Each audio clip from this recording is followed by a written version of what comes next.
Today I'm sharing 5 ways to save $100 on your groceries every month. With everything that's going on right now in the world, we need to save money. It is critical. Grocery prices are increasing. I think about what grocery prices were at the beginning of the pandemic and what they are now. And it's crazy that some of the meats I buy are $2, $3 a pound more now than when they were before. So it is critical that we are saving money on groceries. I'm going to give you 5 little hacks that you can do to save some serious money on your groceries. Now, number 1 is to round up. So as you're shopping, as you're going through the grocery store, keep a running tally either on your calculator, on a pad of paper, in your head, whatever it may be, on how much each item is that you're paying for, but round up. So if the item is $1.59, round up to $2. If it's $7.38, round up to $8. That way, you're going to have a general idea of how much everything costs. And then when you get to the checkout, it's going to be a lot lower than you expected. So that way, right there, you're going to be saving at least $5 to $10 to $20 right there in that grocery checkout. Number 2 is to ignore eye-level items. I used to work at a grocery store. Back in college, I worked at Albertsons, and I actually used to work directly with the grocery manager, and we did a lot of stuff together, and he taught me a lot of the marketing. And one of the things that they do is they put the most expensive item in the middle of the grocery aisle, because that's where your eye goes. As you're walking down, the typical person, when they're looking for mayonnaise or ketchup or salad dressing or whatever it may be, they're gonna look straight ahead. But the trick is to look below where like kids' eye level is, or above. That's going to be the lower cost item. So marketing wise, they're going to put the most expensive right there in your eye level. So look down and look up, and that's going to be the best price for you. Make sure that you're shopping around. Make sure that you're price comparing. All of the labels now on grocery stores, they all have the cost per unit, cost per ounce. So it's really easy to price compare right there. It's so easy to see one bottle of salad dressing for $2.99 and then another one for $2.73. But if you look at the cost per ounce, the $2.99 one may actually be a better deal than the $2.79 one.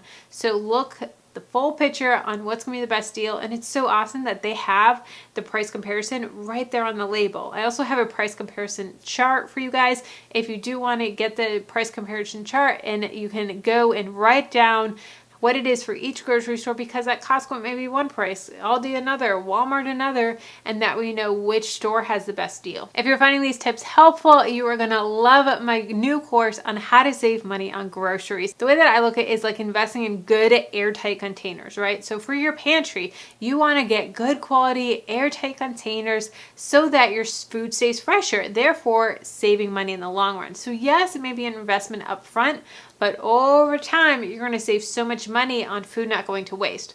The same with my grocery course. You may have to invest a little money up front, but it's going to save you so much money in the long run. My average student is saving $100 per month. That's $1,200 a year on average that people are saving, which is crazy.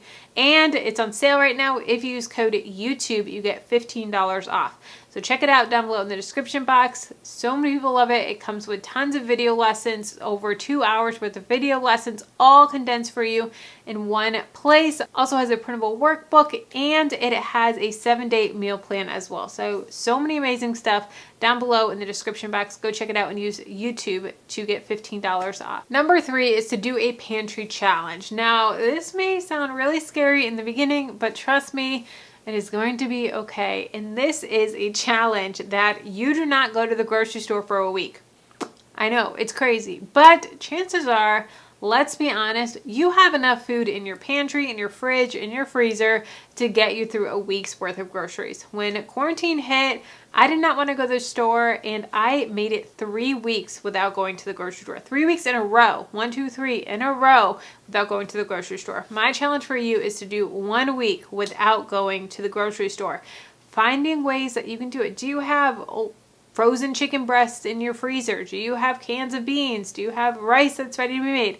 That right there is a meal. Find different ways to get creative. It doesn't have to be your typical meal. It can be creative. You can do breakfast for dinner. You can do all sorts of really fun things. It is going to be a challenge. It is going to be hard, but I believe in you and I think you can do it. And think of how much money you can save by doing a pantry challenge. In my course, I also have a printable for a pantry challenge that'll keep you motivated, keep you on it, keep you going, keep you pushing through. So check it out in the course. Number 4 is don't buy more than you need. And I know that we're so guilty of buying things that are on sale because they're such a great deal and they're going to save us so much money in the long run. But guys, if they are not on your grocery list, if they are not in your meal plan, if they are not a necessity, don't buy it. It is not going to save you money in the long run.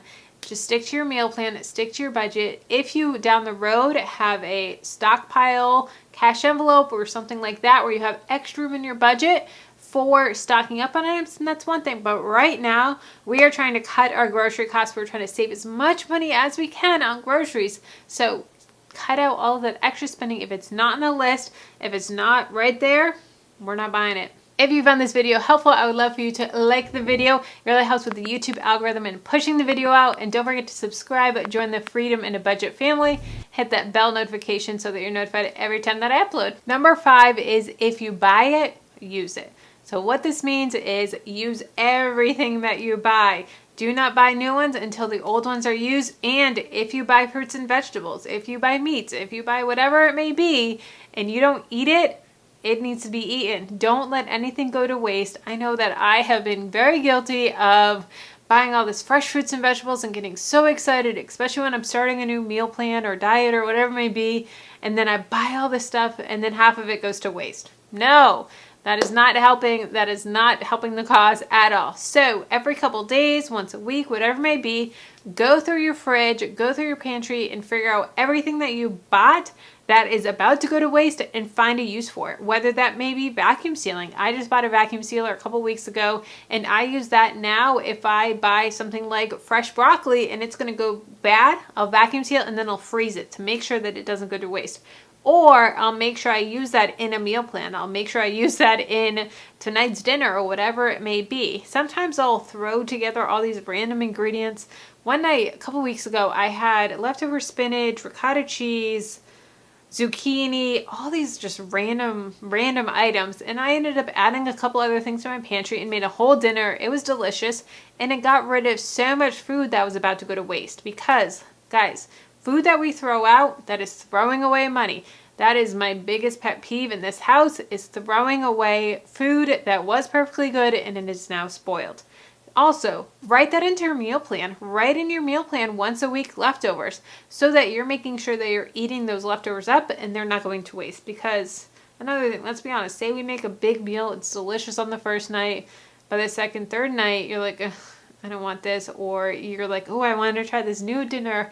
Put leftovers in after you make this big meal so that you don't have to try and eat it 4 days later and it's not good anymore. No. Know when you're going to make the big meal and have the leftovers the next day or take them for lunch.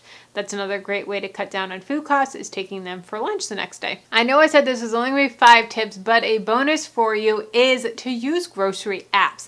I did a video a little bit ago comparing Fetch Rewards compared to Ibotta, and both apps are awesome. Both apps have pros and cons, and they both have sign-up bonuses. So if you use Fetch Rewards, you actually get $2 when you sign up and scan your first receipt and use code QHKBH, which is awesome. And then with Ibotta, if you sign up and use my code, you'll get $5. So between the two, you get $7. And a lot of the receipts that you scan, you can use in both apps and double dip, which is amazing. I love double dipping in, not my food. I don't double dip in food unless I'm not sharing, but I do double dip in my grocery apps. So take advantage of those. Those are great free gift cards. If you're shopping and doing your grocery shopping at Walmart or Target, something like that, like a super Target, you can get your gift cards there from those places and get free food. Like, hello, that's amazing. Or you can use them for Amazon gift cards or Ulta beauty gift cards or flights or so many amazing things.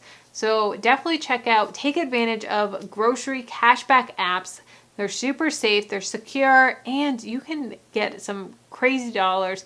And the coolest thing about these apps is you get your own referral code. So that way you can refer your friends and get even more points that way as well. Tell your friends, tell your family, put it on your Facebook, put it on your Instagram, whatever it is, and get even more points, even more gift cards, even faster. So check out both of them down below in the description box. I also have a full video breakdown breaking down the two apps, so check that out here. And if you want to know 5 passive income ideas that can earn up to $1,000 a month, check out this video here.